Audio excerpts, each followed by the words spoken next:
할렐루야. 오늘도 우리는 성령님과 함께 동행하면서 정말 주님이 주신 말씀을 통해서 우리 자신을 세워갑니다. 그리고 우리가 정말 우리 생각을 바꾸고 말을 바꾸고 태도를 바꾸고 또 행동을 바꾼다면 우리 삶은 점점 아름다운 것으로 정말 꾸며지고 또 채워지게 되어 있습니다. 오늘 10월 30일자 목요일 말씀의 실제입니다. 제목은 당신의 삶에는 목적이 있습니다. 우리 각자의 삶에 목적이 있습니다. 에베소 2장 10절 말씀 같이 읽겠습니다. 우리는 그가 만드신 바라 그리스도 예수 안에서 선한 일을 위하여 지으심을 받은 자니 이 일은 하나님이 전에 예비하사 우리로 그 가운데서 행하게 하려 하심이니라. 이 말씀을 읽을 때마다 우리가 자주 읽는 말씀이지만 정말 너무 놀라운 삶 가운데 우리가 살고 있는 것을 우리 좌표를 정확하게 우리가 알게 됩니다. 우리는 하나님의 작품이고 정말 놀라운 작품만을 만드시는 그분의 능력으로 한 사람 한 사람은 지어졌습니다. 그리고 그리스도 예수 안에서 선한 일, 좋은 일을 위해서 제물 받았고 그 일은 하나님이 전에 예비하신 것이고 그리고 우리는 정말 그 가운데 따라 걷기만 하면 된다. 이런 말씀이죠. 그래서 우리가 걷는 그런 그 행로 가운데 우리에게 필요한 모든 것들이 예비되어 있고 또 주님의 은혜가 증가된 은혜가 예비되어 있습니다. 읽겠습니다. 하나님께서는 당신의 인생에 대한 목적을 가지고 계십니다. 하나님께서 하신 모든 일에는 목적이 있습니다. 예수님께서는 요한복음 10장 10절에서 말씀하셨습니다. 내가 온 것은 양으로 생명을 얻게 하고 더 풍성히 얻게 하려는 것이라. 요한일서 3장 8절은 말씀합니다. 하나님의 아들이 나타나신 것은 마귀 일을 멸하라 하심이라. 또한 주님께서는 누가복음 19장 10절에서 이렇게 말씀하셨습니다. 인자가 온 것은 잃어버린 자를 찾아 구원하려 함이니라. 주님의 목적은 매우 분명했습니다. 그분은 아버지의 뜻을 행하기 위해 오셨습니다. 당신도 그분처럼 하나의 목적을 위해 태어났습니다. 당신은 하늘 아버지의 뜻을 행하기 위해 왔습니다. 예수님께서 정말 이 땅에 오신 목적에 대해서 요한복음 10장 10절에서는 내가 온 것은 양에게 영생을 얻게 하고 더 풍성, 그 영생하는 삶으로 정말 가득 흘러넘치는 그런 삶을 살기 위해서 살게 하기 위해서 내가 왔다 말씀하셨고요. 그 다음에 요한일서 3장 8절에서는 마귀 일을 멸하라 위해서 내가 왔다 하셨고 예수님은 그 일을 하셨습니다. 그리고 누가복음 19장 10절에서 잃어버린 자를 찾아서 구원하려고 오셨다. 그래서 우리가 정말 모든 인류가 구원받을 수 있도록 주님께서는 지금 말씀하신 그런 목적들을 분명하게 아셨고 분명하게 이루시고 그리고 하늘나라로 돌아가셨습니다. 이와 같이 우리도 하나의 목적, 예수님이 이 땅에 분명한 목적을 가지고 오셨듯이 우리 각자도 분명한 목적이 있다는 것입니다. 우리 공통된 목적은 한마디로 말하면 하늘 아버지의 뜻을 행하기 위해서 이 땅에 이 시대에 이 지점에 왔습니다. 사도행전 26장에서 우리는 다메섹으로 가는 중에 주님을 만났던 다소의 사울에 대한 이야기를 읽습니다. 주님은 그 이름을 대며 부르시며 말씀하셨습니다. 이는 내가 이 목적을 위하여 너에게 나타났음이니 너를 일꾼과 증인으로 삼고자 함이라. 하나님께서는 목적 없이는 아무것도 하지 않으십니다. 하나님께서 사울 곧 바울에게 나타나신 까닭은 그를 사역자와 증인으로 삼아서 이방인에게 복음을 가져다 주기 위해서였습니다. 당신의 목적을 발견하셨습니까? 당신이 태어난 이유를 아십니까? 우리가 왼쪽 페이지에서 예수님이 이 땅에 오신 그 시대에 정말 그 지점에 정말 놀랍게 오신 그 목적을 분명히 아셨던 것과 마찬가지로 또 우리가 사도 바울의 그 정말 그 삶을 읽으면서 사도행전을 통해서 사도 바울도 하나님이 정확하게 목적이 있이 부르신 것을 우리가 알 수 있고요. 그 목적이 정말 아주 굉장히 구체적이었던 것이죠. 그래서 하나님의 뜻을 행하러 온 것은 다 공통적으로 같은 말이 목적인데요. 그러나 그 시점에 정말 어떤 사람에게 어떤 계층에게 누구에게 정확하게 하나님이 계획이 있던 것을 우리가 사도 바울의 삶을 통해서 우리가 알 수 있습니다. 이와 같이 우리 자신 한 사람 한 사람도 정말 뜻없이 온 사람은 하나도 없고 반듯한 하나님의 목적을 가지고 이 땅에 왔다는 것입니다. 그래서 그것을 우리가 각자가 찾아야 되겠습니다. 아직까지 발견하지 못했다면 오늘 발견할 수 있습니다. 담대하게 주님께 물어보십시오. 주님께서 알려주실 것입니다. 주님께서는 사도 바울에게서처럼 당신에게도 분명하게 말씀하실 것입니다. 주님과 동행할 때 주님께서는 당신을 그 목적으로 인도하셔서 하라고 부르신 일을 하게 하십니다. 예, 오늘 본문 말씀 읽었던 것과 같이 에베소 2장 10절 말씀과 같이 하나님께서 이것은 이전에 예비하신 것이고 그 예비에서 저는 우리 한 사람 한 사람은 그 길을 걷도록 되어 있습니다. 그래서 우리가 성령님과 동행한다면 거기에 필요한 모든 지식이 올 것이고 계시가 올 것이고 또 기회가 올 것이고 은혜가 올 것입니다. 그래서 우리가 주님과 동행할 때 그 목적으로 인도하시고 그리고 하라고 부르신 그 일을 정말 아름답게 수행해낼 수 있게 됩니다. 당신은 아무 이유 없이 태어나지 않았습니다. 당신은 하나님의 영광을 위해 태어났습니다. 당신은 하나님과 동행하여 그분을 영화롭게 하기 위해 태어났습니다. 하나님께서는 당신이 그분을 섬기고 그리스도를 위해 살도록 처음부터 계획하셨습니다. 오늘 그 목적이 당신의 심령이 세워지게 하십시오.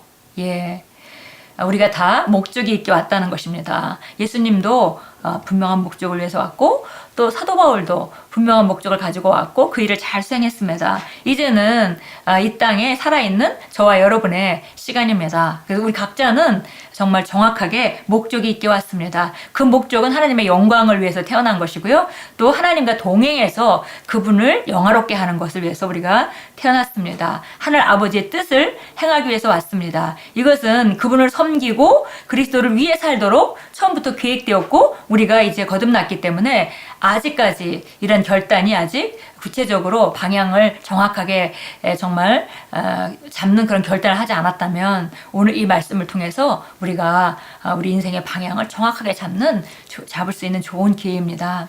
하나님께서는 당신이 그분을 섬기고 그리스도를 위해 살도록 처음부터 계획하셨습니다. 오늘 그 목적이 당신의 심령에 세워지게 하십시오. 그 계시, 곧 그분께 영광을 돌리는 신성한 비전을 붙잡으십시오. 그러면 당신은 삶에서와 하는 모든 일에서 놀라운 성장과 성공을 경험할 것입니다.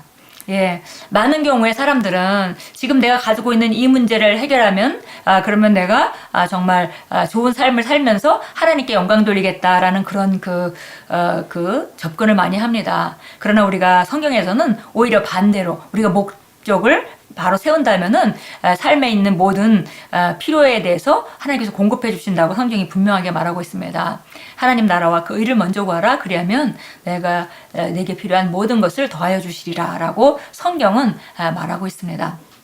예, 그래서 오늘 신성한 비전을 붙잡는 것, 예, 하나님의 영광을 위해서 구체적으로 영혼들을 주님께 오게 하고 그 영혼 구원하는 일과 그들을 또 성장해서 하나님 나라의 군사가 되도록 하는 그런 일을 위해서 우리가 우리 삶의 분야에서 어떤 사람은 복음사역가로, 어떤 사람은 사역자로, 어떤 사람은 정말 중보기도자로, 또 어떤 사람은 우리가 정말 그 주변에 있는 모든 사람들에게 전도자로, 예, 각자 정말 조금씩 다른 모습으로 독특한 사람들에게 보내졌습니다. 그래서 우리가 정말 하나님 나라와 의를 구하는 일에 먼저 계획을 세운다면은 여기 맨 마지막 줄에 그러면 당신은 삶에서 하는 모든 일에서 놀라운 성장과 성공을 경험할 것입니다. 왜냐하면 그것이 바로 하나님께서 나한테 계획하신 일이고 내가 거기에 초점을 맞췄고 주님과 그 길에 동행하고 있기 때문에 주님께서 미리 선한 일을 위해서 이미 예비해 놓으신 그 길로 우리가 걷게 되는 것이기 때문에 놀라운 성장과 성공을 경험할 것입니다. 예, 그래서 우리가 성공이라 하면 최고의 성공은 우리가 늘 말씀의 실체에서 함께 나누죠. 최고의 성공은 하나님이 내게 시킨 일을 최고로 수행하고 인생을 마치는 것. 그것이 인생의 최고의 성공일 것입니다. 예, 보니까 이제 우리가 정말 신성한 비전을 붙잡고 그리고 거기다가 목적을 두고 그것을 향해서 우리가 나아간다면은 우리 삶에서 하는 모든 일에 성장과 성공이 정말 더 큰 성공으로 계속 경험될 것입니다. 오늘 참고 성경 한번 보겠습니다. 디모데후서 1장 9절 나와 있습니다. 예, 그 디모데후서에서도 또 사도 바울은 이러한 목적과 은혜가 이미 예비되어 있다는 것을 또 말해줍니다. 디모데후서 1장 9절입니다. 1장 9절 같이 한번 읽어보겠습니다. 하나님이 우리를 구원하시고 거룩한 소명으로 부르심은 우리의 행위에 따라 하신 것이 아니라 그분의 목적과 은혜에 따라 하신 것이니 이는 세상이 시작되기 이전에 그리스도 예수 안에서 우리에게 주신 것이라. 예, 오늘 우리가 본문 말씀을 읽었던 에베소 2장 10절 말씀과 같은 말씀이죠. 예, 하나님께서 우리를 구원하시고 먼저 구원하셨고 그 다음에 거룩한 소명으로 부르심은 우리의 행위를 따라 하신 것이 아니라 그분의 목적과 은혜를 따라서 하신 것이니 이는 세상이 시작되기 이전에 그리스도 예수 안에서 우리에게 주신 것이라. 이것은 세상이 시작되기도 이전에 우리가 이 땅에 태어나기도 이전에 하나님이 계획하셨고 우리를 정확하게 맞는 때에 보내셨고 그리고 이제 그 일을 수행할 수 있는 모든 것들은 이미 예비되어 있습니다. 고린도전서 우리 1장 9절 보겠습니다. 고린도전서 1장 9절입니다. 그리스도 예수와 9절입니다. 너희를 그의 아들 예수 그리스도 우리 주의 교제 안으로 부르신 하나님께서는 신실하시도다. 정말 우리가 정말 그리스도 예수와 함께 교제한다는 것은 정말 너무 놀라운 일입니다. 그래서 우리 주의 교제 안으로 우리를 예수님께서 불러주셨고 그리고 그 하나님은 바로 하나님의 신실하심을 그런 것을 통해서 우리에게 보여주십니다. 그래서 우리가 주님과 함께 교제하면서 하나 되어서 공유하고 동역하면서 우리 삶을 살아간다는 것이 얼마나 놀라운 일인지 모릅니다. 우리 함께 기도합니다. 사랑하는 아버지, 제 인생을 향한 아버지의 목적이 제 심령에 세워집니다. 저는 아버지께 영광과 영예를 가져오도록 태어났습니다. 저는 아버지께 영광을 가져오는 이 신성한 비전과 계시를 붙잡아서 제 인생을 향한 아버지의 목적을 이루기 위해 삽니다. 예수 이름으로 기도합니다. 아멘. 오늘 우리가 고백기도 여기서 함께 나눴던 것 같이 정말 우리는 하나님의 신성한 비전을 수행하기 위해서 오늘 하루를 살아갑니다. 그리고 그것을 위해서 우리가 준비하고 또 그것을 향해서 또 우리가 도전하고 앞으로 나가고 이렇게 우리 삶은 오늘도 전진하는 삶으로 예비되어 있고 우리가 그 길을 오늘도 예정하신 대로 따라 걷습니다. 오늘 주님의 더 큰 은혜가 우리 한 사람 한 사람과 함께 하실 것입니다.